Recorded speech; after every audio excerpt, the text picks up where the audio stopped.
পশ্চিমবঙ্গ নিছক এক ভূখণ্ড নয়, গোটা বিশ্বজুড়ে বাঙালি হিন্দুর হোমল্যান্ড, এক নিরাপদ আশ্রয়, যেখানে স্বামী বিবেকানন্দের আধ্যাত্মিক চেতনা অনুপ্রাণিত করে কাজী নজরুল ইসলামকে।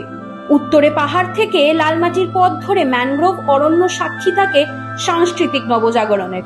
কিন্তু এই পশ্চিমবঙ্গের জন্মই হতো না ভারত কেশরী ডক্টর শ্যামাপ্রসাদ মুখোপাধ্যায় না থাকলে। দেশভাগের আবহে পাকিস্তানের অংশেও পরিণত হতে পারত বাংলা। সেই সংকটময় পরিস্থিতিতে বাঙালি হিন্দুর অধিকারের দাবিতে সরব হন ডক্টর শ্যামাপ্রসাদ মুখোপাধ্যায়।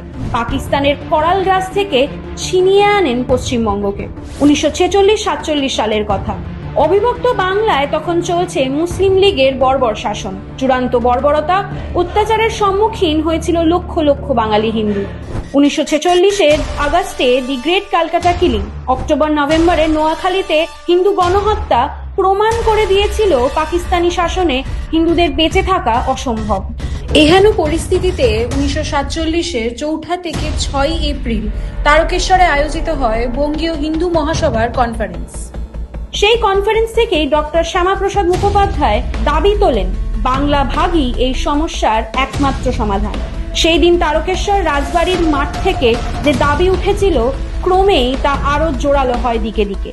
এরপরে আসে 1947 সালের 20 জুন। অবিভক্ত বাংলার আইনসভায় 58-21 ভোটে পাশ হয় বাঙালি হিন্দুর হোমল্যান্ড তথা পশ্চিমবঙ্গ গঠনের প্রস্তাব। শ্যামাপ্রসাদ মুখোপাধ্যায়ের প্রচেষ্টাতে নিরাপদ আশ্রয় পায় বাঙালি হিন্দুরা। এই ইতিহাসকে স্মরণ করতে এবং মর্যাদা দিতে পশ্চিমবঙ্গ সরকার 20 জুন পশ্চিমবঙ্গ দিবস হিসেবে পালন করার সিদ্ধান্ত নিয়েছে। বিভাজন, সংঘাত, সাম্প্রদায়িকতার আগুনের মাঝে সাংস্কৃতিক আত্মপরিচয়, নিজেদের ধর্মের অস্তিত্ব রক্ষা করেছিল বাঙালিরা। আর নয় আত্মবিস্মৃতি।